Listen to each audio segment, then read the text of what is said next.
في درا واساب برتي قافتم تخيسا تنفلمت قافي درا أبليس خين يوسف شعيب يغان الراقافتي إسلام ما قيست أولا قالين بؤرات واهل جرينيا اتنفلة مالي قاف مولفكات أفغانستان رانا جيبان قافت أن انت لأمتك رجهاتي قائلة سين درا حال خمينين نمتكو ولين جال الإسلام ما تنجراجو دندا قاف متناول فكات أماس عبد الله محسن UAE مقالة دبي راقافتي لما لون فاقي خيسا يون سينو بعد أكملت واهل جرينيا أكفلتنو في مولدن ديسا جي.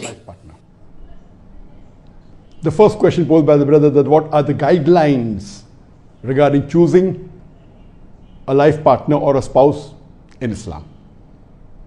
قافين درا أبليسي قافتي إسلامو ما خيستي أولا قالين واهل جرينيا اتين فلة مالي جي قافتي إرقما ربي جالة من محمد صلى الله عليه وسلم صحيح بخاري مجلدة تربفة حديث لكوفسكم شني في سقل تمارت أكسم صحيح مسلم مجلدة أفرفة حديث لكوفس سدي جاه سدي شنرتنو في منيجرا حديث نقون حديث رتي وليف قلمي متفق عليه صحيح بخاري في صحيح مسلم خيست تركم أبو هريرة أديس ربي نسرها جالته إرقما ربي صلى الله عليه وسلم دبرتين هذا والرايو خين جارتين مافتاتو سببا أفوري فلتمتي قبينيا سني بريدنا في إيمانا تإيمانك أبدو فلت آجي أك حديث قنات إرقما ربي صلى الله عليه وسلم دبرتين ويتفو داهيرما وأفوري فلتمتي جانيهما قبينيا سني صدفان بريدين أفرفان إيمانا إرقارين إيمانا خنافو انت لإيمانا قبدو فلدو بكتنت تيفنا قدار كتشو خنقبو إيمانا كته إراهبن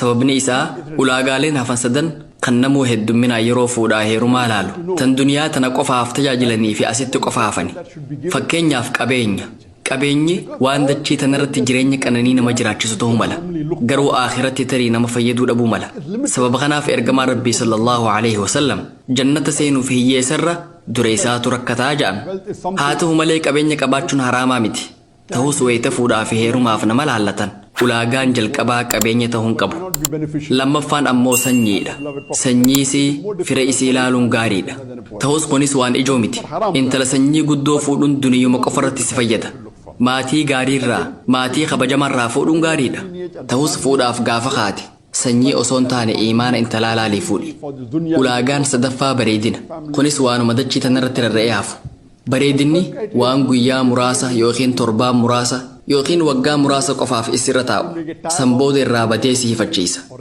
أكو مجن واني غاري في هقيو جراتو كان دنيا في آخرتيس فايدا قبو إيمانا دينك أباد جودا أكا يادا خياتي yoo dhiirri tokko intala filatu barbaade xiyyeeffannaan isaa dhibbeentaa 90 hanga 95 diiniif kennamuu qaba. Sababniinis diin filatuun duniyaa fi aakhiraattis faayidaa isaaf qaba. Gurbaan tokko intaloo maallaqa qabdu fuudhuu yoo barbaade qabeenyi intalaa isaaf maal faayidaa qaba? Dhiirri kabajaa ofii qabu qabeenya intalaatiin qofa jiraachuun jaalatu. Kanaafuu intaloon san duroomtuus yookiin hiyyoomtuus mee maaltu isaaf jijjiirama? osoo qabeenya siisanuu ittiin fayyadama jedhe duniyuma tana qofarratti itti fayyadama. Sanyiin intalaa guddoo ta'uun tarii faayidaa isaaf qabaachuu dhabuus malan sun waan hedduu xiyyeeffannaa harkatuu qabu miti. Bareedinni ammoo akkuma jenne ilaalcha irratti hundaawa yoo isin haalaan fokkottuu ta'uu baatte. Kanaafuu tarii isa kanaaf dhibbeentaa 3 yookiin dhibbeentaa 4 kennuu dandeessa. إيمانا في يقين ديني في درسخن إيفنا إبنتا سجلتما هنجا سجلتمي شنيجو ديني خنمو كبا إيرفو دافدي مهالة خنان إنت لفلتو كبا إنتلون إيرتهرم تفلتشو تجرتو أمو كبيني كربات إيفنا هم مرتا واركتشو دندا سببني إسا إنتلتها على أبا برت جرينيك أنني جراتا تورت إيرا برندا بلوت هيرمون دنديسو كنافو إنتلت إيرا هقا فلتو كبينيت إيفنا مرتا واركتشو دندا تري هنجا إبنتا قراني كبيني فرشو ملا سنين إسا تري إبنتا توكو بيفتي إساتي سنغا توكو لالمون رجرات إيرا فقوتا نماتا هنقبو واهلا يوخين جارسساني ولين أمريسي قوتو وان جراتوف بفا إساتي غمدو تهو قبتي واني هندي إلالش سموتي dhalaan hundi bareedina akka wahii qabaachuu malan sammuu namaatu waan kana hordofee hojjeta. Jaartiin tanuma jaarsaaf taate jaarsinis kanuma jaartiif ta'e. Kanaafuu bakka tanatti bareedinni dhibbeentaa muraasa qabaachuu danda'a. Dhiirri yoo intala filatu dhibbeentaa 90 hanga 95 iimaana irratti xiyyeeffachuu qaba. Intalti yoo dhiira filatte ammoo dhibbeentaa 85 waan ga'u iimaanaaf kennuu qabdi. Kanaatu akkaan isaan barbaachisa. wanni beekamuu qabu dhibbeentaan amma lafa kaa'e kun ilaalcha dhuunfaa kiyyaati waan hadiisa keessatti himamee miti hadiisni ifatti dhaamsanuuf kaa'ee jira wanni haalaan barbaachisu iimaanaa je'ee nutti hime kan ta'uu qabus isa dhibbeentaan amma jenne waaninaan dhuunfaa kiyyaan kaa'e gara gaafii lammadaatti haa ceenu obboleettiin gaa'ila dura jaalala islaamummaatiin nama wajji turuu danda'a jettee gaafatte jaalaltii ammaan tana gaa'ila dura hawaasa addunyaa bira jirtu jaalaltii bifoora lixaa qabdu sun islaamummaa keessatti haraama wanni LBW jedhamu islaamummaa keessa hin jiru tapha kirkeet keessatti waan LBW yookiin like before wicket jedhamutu jira LBW'n ambaanu ammoo love before wedding jaalala gaa'ila duraa kan jedhu sani wanni aadaa warra dhihaarraa dhaalle girlfriend boyfriend jedhamu wal qorachuu bashannana wanni jedhamu filmii waliin daawwatuu teessoo galma keessaa xumurarra tattaa'anii waliin filmii ilaaluu irbaata waliin nyaachuu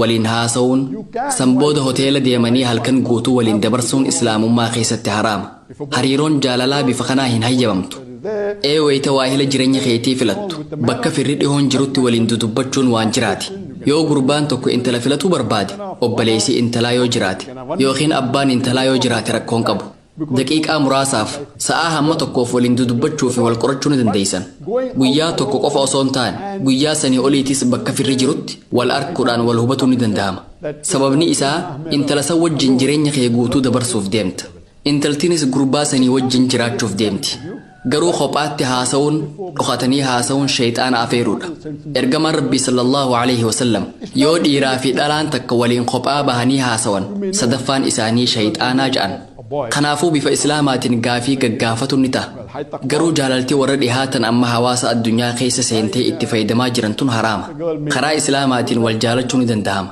fakkeenyaaf intalti takka gurbaa islaamummaa qabu kan diinsaa hordofu kan taqwaa guddaa qabu kan salaata shanan masjidaa salaatu kan daa'ii ta'e ilaaltee jaalatuu ni dandeessi intalti waahila jireenyaa gaarii argachuu barbaaddi intalti karaa islaamaatiin karaa abbaa isiitiin karaa obboleessa isiitiin gurbaa haala amala isaa jaalatte qaadimachuu ni dandeessi maatiin intalaa maatii gurbaatiin wal arkanii mari'achuu ni danda'an karaa islaamaatiin waa hedduu godhuun ni danda'ama obbolii jaalaltii ati diinsaa jaalachuun amantii isaa jaalachuun jalqabde tun ni hayyamamti karaa islaamaatiin heeraa fi seera hordofuun osoo shari'aan faalleessin yoo deeman isa kanaan jaalala gaa'ila duraa jechuu ni dandeenya sababni isaa amala diin gurbaa sanii ilaaltee jaalatte gurbaanis iimaana intalaa arkee yoo jaalate rakkoon qabu osoo seera shari'aa tokkollee hin cabsin yoo wal jaalatan jaalala islaamummaa tan gaa'ila duraa jettee yaamuu dandeessa garuu seera shari'aa tokkollee cabsuu dhabuu kee mirkaneeffadhu gaafiin sadaffaan yoon dhimma dhuunfaa keetii keessa seenuu baadhe jechuun akkamitti akkaanaan waahila jireenyaa filadhe beekuu barbaada akka hedduun keessan beeytan an sheekh ahmad diidaad waliinin ture umrii tiyyarraa waggaa 22tti bara 1987tti isaa wal garre haasawaa fi dalagaa isaatiin waan inni hedduu hawwatameef anis dalagaa dacwaa jalqabe san booda jireenya kiyya guutumatti islaamummaa fakkaatu jalqabe san dura muslima jiddu galeessaan ture niin salaata niin soommana waan muslimni kun dalagu mara dalagaatiin ture garuu eegaan sheekh ahmad diidaadiin wal arkeen booda waa'een dacwaa gara qalbii kiyyaa dhufe alhamdulillah akkumaan dacwaa jalqabeen namoota amansiisuu fi mormirratti cimaa tahuu kiyyaan hubadhe kanaafuu waa'ee waahila jireenyaa filatu irratti waan hin rakkadhuun seene inshaa allah intalaan barbaadulaalee battalumatti torbaan muraasa yookiin ja'a muraasa keessattiin amansiisee fuudha je'eetiin yaadaa ture osoon hedduun bilchaatiin duraan akkas yaadaa ture gaafaan beekumsa gahaan qabne saniin akkana yaada garuu adadumaan guddachaa dhufeen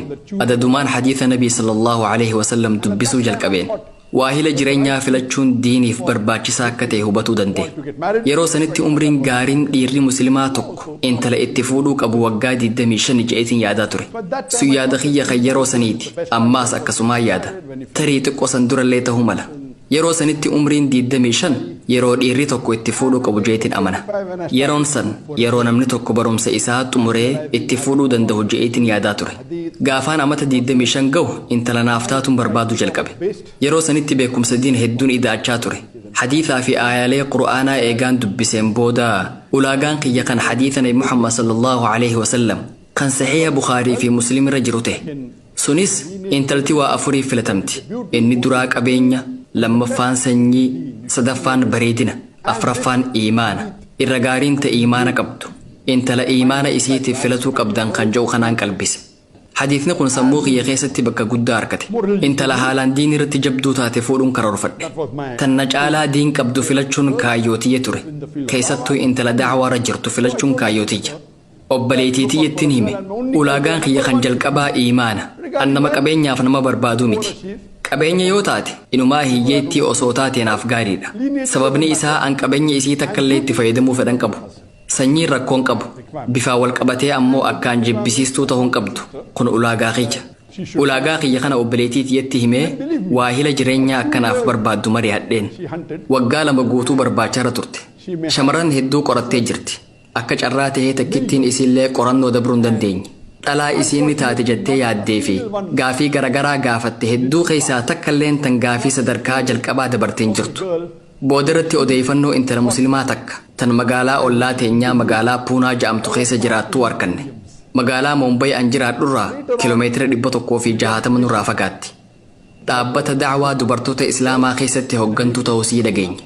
Haadha tiyyaa fi obboleettii tiyyaa waliin deemsa sa'a muraasaa booda Puunaa dhaqqabne.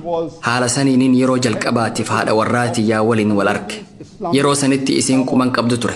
Isii fi haadha siitii wajji haasoyne. Haadha tiyyaa fi obboleettii tiyyaa tochi ture. Boodarratti wayita yeroo lammaffaatiif deebinu gaafii gaa'ilaa dhiyeessine. Achi booda walgahii seeraa taasifne. Tan jalqabaa seera qabeessan turre. Hiriyyaan nu lamaan jidduu jiruun akkuma aadiitti walgarree wal dubbifne.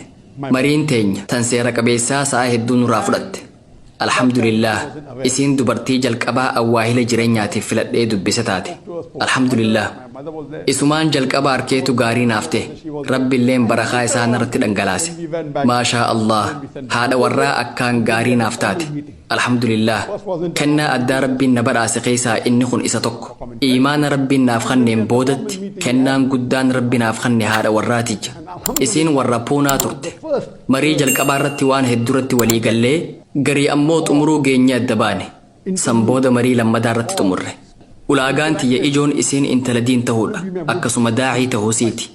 Diin qabaachuu fi daacii ta'uunsii ulaagaa lamaan an barbaadaa turerraayi.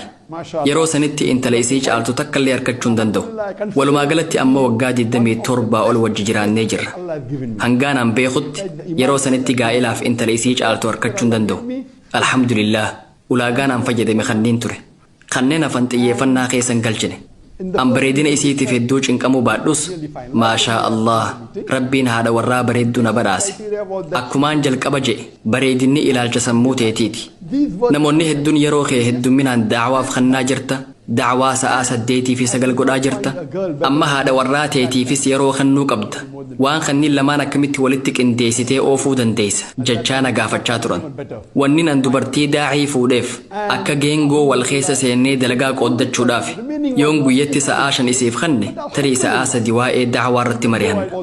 San booda dhaabbatuma kiyya kan Islamic Research Foundation keessatti kutaa dhimma dubartootaa hundeessine. Akkuma wal fuuneen kutaa dhimma dubartootaa hundeessinee isii hoggantoota kutaa dhimma dubartootaatiin godhe. Kanaafuu ulaagaan kiyya guddichi diinii fi dacwaa ture. Marii keessatti hubannoon isiin jireenyaaf qabdu maal akka ta'e mari'annee jirra. Alhamdulillah, Rabbiilleen isiin na badhaase. Daacii tokkoof kennaan guddaan dubartii qajeeltuu fi gargaartuu argachuudha. Haati warraa hamtuun jireenya daacii jireenya cinqii godhuu dandeessi. An daacii hedduu kanneen dacwaa irratti ciccimoo ta'an nin beeka. Haa ta'u malee jireenyi dacwaa isaanii sababa haadha warra isaaniitiin hedduu isaanii jalaa badee jira. Alhamdulillah, Rabbiin an na badhaase. Akkaan an amanutti haati warraatiyya haadha warraa dachii tanarra jiran keessaa isin irra gaariidha. Sun waaniin an itti amanu. Alhamdulillah, haadha warraa qajeeltuu naaf kennuu isaatiif Rabbiin galatoomfadha. Eegaan isii fuudheen booda sababaa isiitiif dalagaan dacwaa tiyya haalaan dabalte. Guyyarraa osumaan ol deemuutiin kunuu arrage. Alhamdulillah, kanaafuu waahila jireenyaa qajeeltuu filachuun barbaachisaadha. Akkuma ergamaan Rabbii sallallahu alaihi wasallam ja'an intala diin qabdu filadhaa. Iimaana isii keessa jiru filadhaa. Ulaagaaleen hafan hagas hunda waan barbaachisuu miti. Wanni haalaan barbaachisu diinii fi gaaroommina isiiti.